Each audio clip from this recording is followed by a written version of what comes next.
Hi, this is Benjamin, founder of Farmagain. A lot of people talk about farming not being profitable, but is that really true? A farmer should have been the first businessman on earth. So, the earliest businessman who knew how to run a business today is talking about farming being a loss making venture. Is it not possible to make it profitable? Is it not possible to increase the revenue? Certainly possible. You can do it. But how? In the last video, we talked about intercropping within a coconut farm.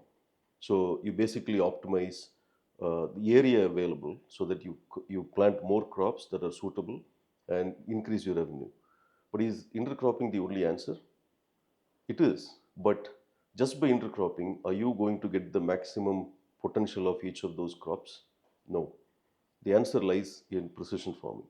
So you have to look at precision farming, and if you do follow precision farming, you can get to the genetic capacity of the plant. And by going towards the genetic capacity of the plant, you're certainly going to increase the revenue and therefore the profitability.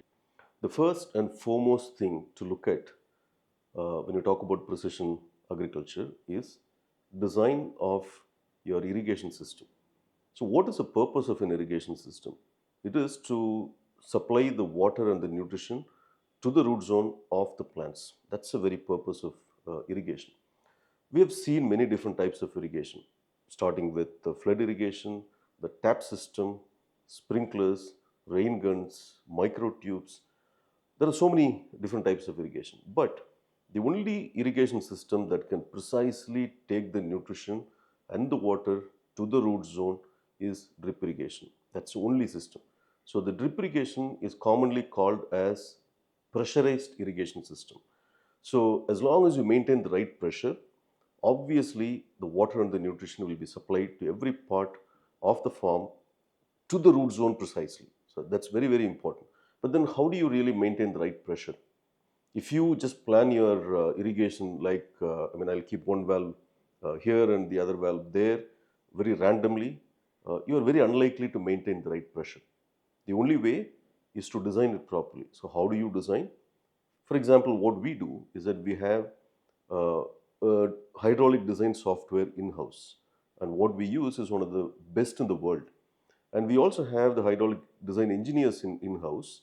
What they do, they go to the field with a GPS machine, take the coordinates, come back, feed that to the hydraulic design software, design different zones in a farm, and the software is going to tell you where you will have how much pressure. And then they start adjusting the plot size, different dimensions. They change the lateral specifications and come to a stage where the software says, oh well, now the pressure at each point is uniform. And if you do that kind of a irrigation design and implement your drip irrigation based on that design, you're guaranteeing almost to 99% that the pressure variation is zero or near zero. And if you do that kind of irrigation planning, your basic foundation of precision farming is very well done. If not, the foundation shakes. Therefore, please keep in mind the very basic for precision farming is the right drip irrigation. No other irrigation system can give you the benefit that the properly designed drip irrigation can give. So once you have your drip irrigation system perfectly designed and perfectly implemented, the next important thing to look at is the pump. Generally, when people talk about the pumps, they talk about 5 HP, 10 HP, but honestly, that doesn't matter. What matters is you need to first know what is your water requirement. So if you have done your drip irrigation properly, if you have designed it well, then you are going to know automatically the number of liters of water that you need to push into the drip irrigation system per second. So let's say your requirement is about 40,000 liters per hour. That is the amount of water you have to push. Now, let's assume you are pushing that water from a open well. And let's say the depth of the open well is about 20 meters. And from the surface, 20 meters depth is where the pump is. That is one point to consider. The second point to consider is that when you take the output of the pump through a PVC pipeline or some pipeline and supply that to a drip irrigation system, then there is going to be some friction loss or a pressure loss, which is commonly known as head loss. So let's assume the theoretically calculated head loss for your farm is about 15 meters.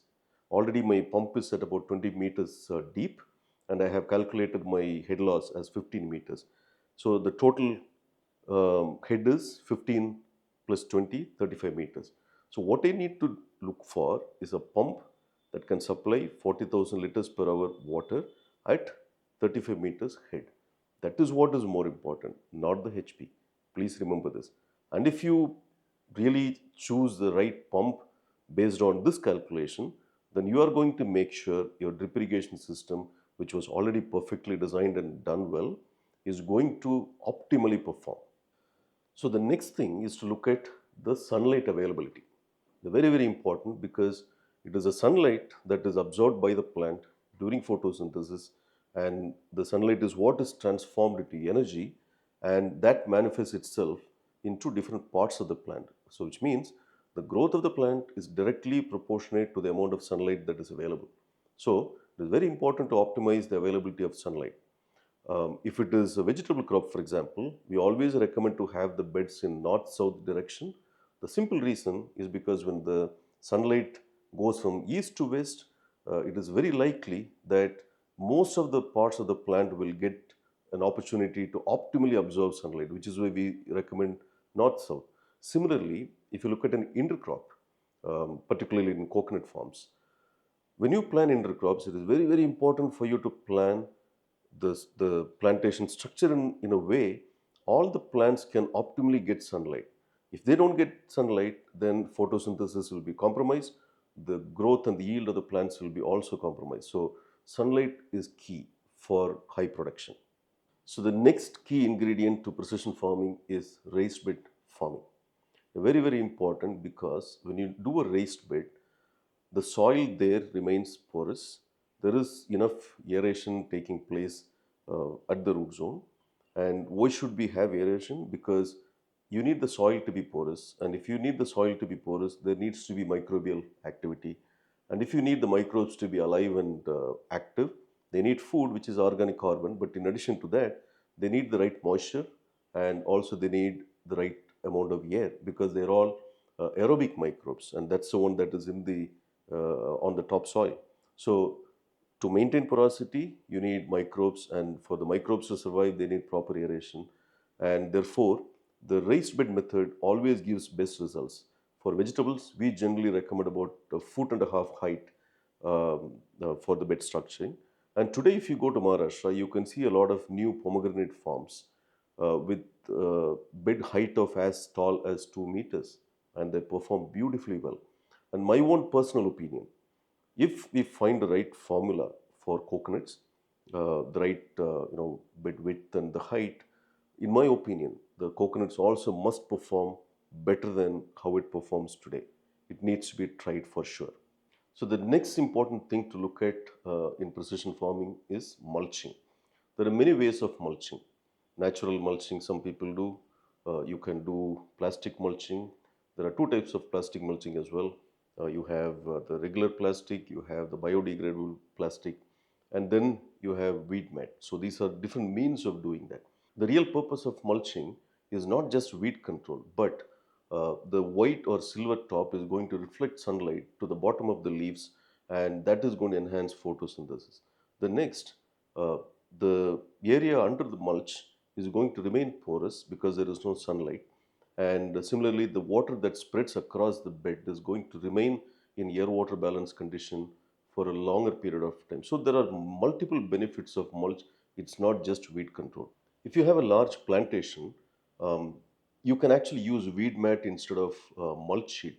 That is going to give you the benefits of mulch sheet that we generally use for vegetable plants.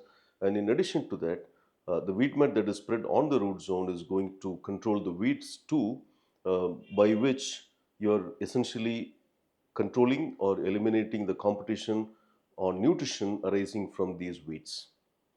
So the next key thing about precision farming is planning for nutrition and pest control. So how do we do that? First, we systematically take soil samples from your farm, send it to an accredited lab, get the results, which is going to tell you of the 13 minerals that we need, which mineral in what proportion and in what form is available in your soil. And similarly, you take the water sample as well, get that tested again by an accredited lab, and the combination of these two will help us plan the nutrition so very well because you know that each plant has got its genetic capacity, but for the plant to reach the genetic capacity, it needs to be fed with the right quantity of minerals. So both the organic and the inorganic farmers will have to really think about this and plan a right strategy which will give the right minerals to the plant. And the other factor, both water and soil have some influence on EC and pH. Both of them have got their own EC and pH properties. So the right pH and right EC for the crop is going to actually help the plant to absorb as much nutrition as possible. And if there is a deficiency in any of these two parameters, it is important for us to plan in advance to contain that or control that so that we can optimally help the plant to uptake as much mineral as possible. So the next thing is about planning for pest control. So in a particular place, for a particular crop, in a particular season, we will largely know the kind of pests that are likely to affect our plants. So there are two ways of controlling pests. One, you be ready with the preventive mechanism. This applies to again both organic and inorganic farmers. And if some pest incidents were to take place, how do you control that? And if you have this plan in place in advance, we are more likely to successfully control them than feel sorry about it at a later point in time. Everything that I talked about so far is about planning for precision farming. And if I get the planning right, then I can jump into the actual cultivation. So once I get to cultivation, there are again a number of things that we need to focus on, and let us look at them one by one now. So once we have done planting, from that day until the end of life of that plant, what we need to really give importance to is the microclimatic condition. So what are the ingredients of microclimatic condition? Number one, soil moisture. Number two, the soil temperature. Number three, aeration in the root zone. And number four, the temperature of the air. And the last, humidity of the air. So if we are able to monitor and control these parameters, we can actually give the best microclimatic condition to any plant. But you have two different types of cultivation, open farming and closed farming. In open farming, some of these parameters can be controlled, but not all. But in closed farming, you can pretty much control all these parameters. So depending on the type of cultivation you're doing, whatever parameters that you can monitor and control, if you can religiously do that, you're actually giving the best environment to the plant to perform to its genetic capacity. So during cultivation, the next thing that we should give utmost importance to is nutrition management. Already we have planned our nutrition and we apply the nutrition based on the plan we derived. And how do we plan? We plan based on the plan's requirement of all the 13 elements. So we know there are three primary nutrition, three macro and 10 micro. So the three primary are carbon, oxygen and hydrogen, which basically come from the natural sources and by maintaining the air water balance. And the macro is basically NPK, which we give as fertilizers, and the micros also we give as fertilizers. Now, when we apply them, in case if there is an issue with ECPH of water or the root zone, it is possible that the plants may not uptake the nutrition as optimally as we wish them to. In that case, it is very important to make sure we readjust the nutritional parameters, we readjust the calculations and apply again with the recalculated values so that the plants are always fed with the right amount that they can take at any given time. And in case of some adversities, say for example a heavy downpour of rain, let's say the plants were not able to uptake as much as they should, you will obviously see them, uh, the deficiencies manifest in some changes in colors on the leaves. And at that time, it is also advisable to do a foliar application because that's a quick fix. But doing only foliar application is also not the answer because When you do a root feeding, the nutrition actually travel through the plant and then they get distributed across every part of the plant. But the foliar application must be administered during adversities, and it is only for that, and that should not be considered as a primary means of nutrition management. And the next thing is about granules. Some people use granules even in today's time. The thing about granules is that let's take a plantation. You may need a certain kilograms of certain nutrition for a whole year, and what people do is they divide that into two or four and apply accordingly. And how do they apply? They basically put them in the soil. But think about it, these are all some form of chemical, right? And these chemicals, as they mix in the soil, the properties change. And after a day, two or three, the chemical properties or the fertilizers that you dumped in the soil is not going to remain the same. They are going to change. Perhaps it could completely change from the real properties when you dump them in the soil. Therefore, the first few days the plants may absorb the nutrition, the minerals from the fertilizers that you applied. And after that, it is going to influence soil infertility rather than helping the plant to take more nutrition. So, what is the solution? We only recommend in precision farming to go with either water soluble or liquid fertilizers. And when you do that, and when you calculate the minute quantity of fertilizers the plants can take in any given day, and you apply them on a daily basis, you are ensuring that the plants take 100% or near 100% of what you give, and nothing goes back to the soil to make that soil infertile. It is a very, very, very key point to note in precision farming. Next key thing in precision farming is pest control and disease control. Let's talk about disease control to start with. Why do diseases come? Let's look at ourselves. If our immune system is weak, we are going to get diseases. Same is true for a plant too. If you are able to manage the mineral uptake of the plants, all the 13 elements, and also the three non-mineral elements, the plants are going to be healthy. And a healthy plant is unlikely to get any disease. Therefore, the answer to disease control is simply nutrition management. So, as long as we do that right, the diseases can be kept away. Coming to pests, we know the kind of pests that are likely because we know the place, we know the crop, and we know the climatic condition. So, based on this, if you plan the right traps, you have sticky traps, light traps, pheromone traps, you have even parasites that go and destroy the unwanted pests. So, if you plan these well, you are on one hand going to be able to control the pest to a large extent. Second, you also get a clear indication of the kind of pests that attack your crops. And then you can also plan preventive mechanisms. So, largely the preventive mechanisms can be accomplished by organic means itself. And if you have some incidents even beyond traps and preventive mechanisms, you might have to sort for maybe mild dosages of some sort of pesticides. In places like Maharashtra, you can see these days a hybrid model where they use organic means for pest control and fertilizers for nutrition management. And we have also a standard, and we call it as void pesticide. It's our own corporated standard where we promote organic means of pest prevention and the fertilizers based nutrition management. And that does actually beautifully well.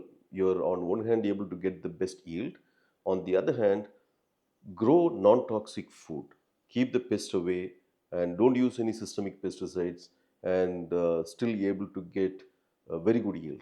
Today, a lot of countries have either reduced buying vegetables and fruits from us, or some even have stopped, and they are trying to be self sustaining. Say, for example, UAE is a good example where they are trying to grow everything on their own. One of the reasons also happens to be the indiscriminate usage of pesticides in our place.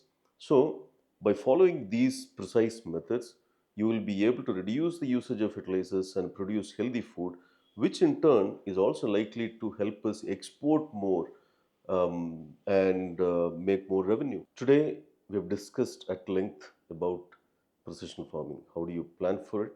How do you execute? The real question is, can you really execute this all manually? I don't think so.